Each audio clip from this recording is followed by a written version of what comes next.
जय माता दी दोस्तों, और मैया रानी के सभी भक्तों को जय माता दी। मैं यहाँ पर बहुत देर से, ये जो शॉप पर है यहाँ पर सभी प्रकार का सामान लगा हुआ था जो नवरात्रों में होता है। माता रानी का सामान, जो चुन्नी नारियल वगैरह जितना भी होता है सब था इस शॉप पर। तो मैंने कहा ऐसी ही शॉप पे जाते हैं कि जहाँ पर सब कुछ मिल जाए। तो इस शॉप पर हमारे को सभी सामान मिल गया था, और फिर देर भी बहुत ज़्यादा हो गई थी, रात के 10 बज चुके थे, तो थोड़ा सा लेट हो चुका था। मेरे हस्बैंड और मेरे दोनों बच्चे हम मार्केट में चले गए थे, और यहाँ पर शॉप पर हमने बहुत सारा सामान लिया जो जो मुझे चाहिए था। माता रानी की चुन्नी, ड्रेस, और खाटू बाबा की भी मैंने ड्रेस ली है, जो थोड़ा अभी ही मिल जाती है, बाद में थोड़ा मुश्किल हो जाती है मिलना, तो इसलिए मैंने अभी ही ले ली थी खाटू बाबा की भी ड्रेस। तो मेरे को ईज़िली अवेलेबल हो गई थी, और यहाँ पर ड्रेस इतनी अच्छी थी, इतनी सुंदर थी कि मैं कंफ्यूज हो जा रही थी, मैं चूज़ ही नहीं कर पा रही थी। मैं बहुत ज़्यादा, जैसे कि ये आंटी जी हैं, ये भी कंफ्यूज हो जा रही थी, कभी कोई सी देख रही थी, क्योंकि बहुत सुंदर वैरायटी थी, बहुत सारी थी। यहाँ पर मैं देख रही थी, लेकिन मुझे मेरे घर के मंदिर में जो माता रानी है उनके साइज़ की मुझे मिल नहीं रही थी, तो काफ़ी देर हो गई थी ढूंढते ढूंढते।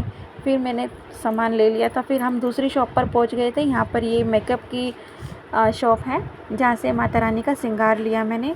यहाँ से मैंने कहा चलो खुला ले लेते हैं, पैकेट वाला तो वो यूज़ का होता ही नहीं है, किसी के भी काम नहीं आता है, और वो बेकार ही होता है सामान, उसमें कुछ नहीं होता है, खाली खाली होता है। तो सोचा कि फिर इसमें से ले लेते हैं, खुला लूज़ सामान होता है जो अपनी अपनी पसंद का ले लेते हैं, जो कि भाई होता है माता रानी के नवरात्रि ख़त्म होने के बाद अगर हम किसी को दें तो वो किसी के काम भी आ जाए। तो यहाँ पर मैंने 7 या 8 चीज़ें मैंने ले ली थी माता रानी के श्रृंगार के लिए। चूड़ियाँ बहुत सुंदर सुंदर थी, ये बहुत अच्छी लग रही थी, लेकिन मुझे इसमें से पसंद नहीं आई, तो मैंने अंदर से भैया से डब्बी वाली चूड़ियाँ ली थी, जो कि रेड कलर की कांच की चूड़ियाँ थी। इसमें कहते हैं कि कांच की रेड कलर की चूड़ियाँ ही लेनी चाहिए माता रानी के लिए, मेटल की या जो होते हैं कड़े बड़े होते हैं वो नहीं लेने चाहिए, तो कांच की चूड़ियाँ ही लेनी चाहिए, और ज़्यादातर सामान लाल रंग का ही होना चाहिए माता रानी का। तो मैंने यहाँ पर सब पैक करवा लिया था, भैया जी से पैक करवा लिया था, उन्होंने टोटल कर दिया था, तो हम ले लिया था सामान। लेने के बाद फिर हम आगे बढ़ते हैं, हम फिर पहुँच जाते हैं हलवाई की शॉप पे, जो कि लड्डू और चिप्स लेने होते हैं जो नवरात्रि में खाए जाते हैं व्रत वाले दिन। यहाँ पर शॉप भी बंद ही होने वाली थी कि हम पहुँच गए तो हमें मिल गया, नहीं तो बंद हो जाती है शॉप। और आपने देखा है कि मेरी बेटी को तो बस वो आम के पत्तों की टहनी क्या मिल गई है, उससे तो वो बहुत ही ज़्यादा खुश हो रखी है कि मुझे पता ही नहीं क्या मिल गया हो, उसी को लेके घूमे जा रही थी। फिर हम पहुँच जाते हैं घर पर। घर पर आने के मैंने अपनी मम्मी जी को सारा सामान दिखाया, जो लाया हुआ मेरा सारा सामान, गंगा जल की बॉटल, मैया रानी की ड्रेस, लाल रंग की चुन्नी और मेकअप का सारा सामान उनको मैंने आने के बाद दिखाया, तो ये उनको बहुत पसंद आया। और फिर यहाँ पर हमने साथ के साथ केले और फ्रूट्स वगैरह ले लिया था, और लड्डू चिप्स भी ले लिए थे, क्योंकि फिर बाद में टाइम मिलता नहीं है।